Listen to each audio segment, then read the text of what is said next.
माहौल ने उन्हें भी अपनी ओर खींचा और उन्हें यह नहीं पता था कि वे अब कभी भी इस जाल से बाहर नहीं निकल पाएंगे। गर्मजोशी से भरे गांव वालों ने उन्हें तरबूज खिलाया। जल्दी ही लड़की और एक आकर्षक युवक के बीच बातचीत शुरू हो गई। वे दोनों अस्तबल में पहुंचे और वहां एक जंगली रोमांस करने का प्लान था। युवक को यह सामान्य लगा और उसने अपना मास्क निकालकर उसके चेहरे पर रखा। मास्क उतारने के बाद लड़की ने देखा कि उसके हाथ पैर बंधे हुए थे। अगले ही पल युवक ने कोड़ा उठाया और उसकी ओर लहराया। बेचारी महिला को एक दर्दनाक 5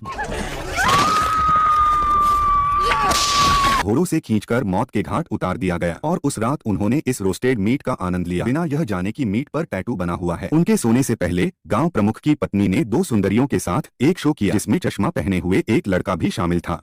एक सुंदर महिला ने आंखों को खींचते हुए उसे बेडरूम में ले गई। दूसरी ओर एक हॉट बॉडी वाली नौकरानी ने उसके मुंह में एक स्ट्रॉ डाल दिया और उसे पेय पिलाने लगी। नीर के पानी जैसा एक पतला पारदर्शी तरल उसके मुंह में गया, लेकिन उसने दर्दभरी अभिव्यक्ति दी। स्ट्रॉ में गीला सल्फ्यूरिक एसिड था, जिसने उसके पूरे अंदरूनी अंगों को जला दिया। अगले दिन सुबह किसी को साथी के गायब होने का पता नहीं चला। उन्होंने हंसी खुशी के त्योहार के माहौल में हिस्सा लिया। एक छोटे से लकड़ी के केबिन में एक ग्रामीण शरीर के टुकड़े कर रहा था। चारकोल पर इंसानी मांस कोमल और चिकना होता है, जो हमेशा अच्छा होता है। मुंह के नीचे एक काटा जा रहा था। यह शुभ माना जाता है। अगले ही पल दृश्य अचानक शांत हो गया और बच्चा असमंजस में पड़ गया।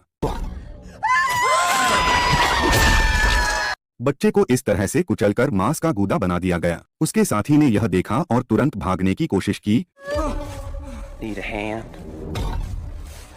और उसे पकड़ा गया और ओवन के पास ले जाया गया।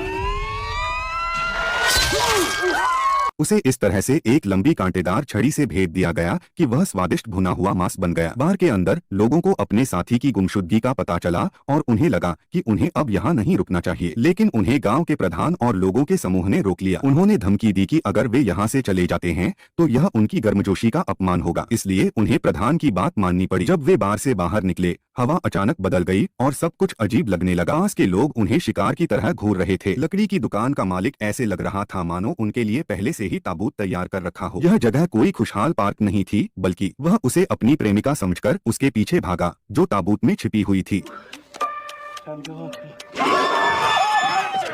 वह गांव वाला उसकी प्रेमिका के कपड़े पहनकर उसका नाटक कर रहा था। तो फिर उसकी प्रेमिका कहाँ गई? अचानक किसी ने उसके सिर पर गिटार मारकर बेहोश कर दिया। होश में आने पर उसने खुद को रुई के ढेर पर लेटा पाया। गांव वाले कुछ यंत्र चला रहे थे। लकड़ी के खंभे धीरे धीरे नीचे गिरने लगे और छोटे काले पर आ गिरे। दबाव बढ़ता जा रहा था। उसकी आंखें एक पल में बाहर निकल आईं और वह मांस के लोथड़े में बदल गया। गांव वाले कतार में खड़े होकर ताजा टमाटर सॉस ले रहे थे। दूसरी तरफ चश्मा पहनने वाला आदमी अपने साथी की तलाश कर रहा था, लेकिन उसे एक छोटे बालों वाली औरत मिली। वह नहीं जानता था कि सामने वाली औरत की मुंह में एक पंक्ति टाइटेनियम के मजबूत दांत हैं, जिससे उसने उसे जिंदा ही चबा डाला। तभी एक और लड़की एक लकड़ी के घर में पहुंची और उसने एक अलमारी खोली।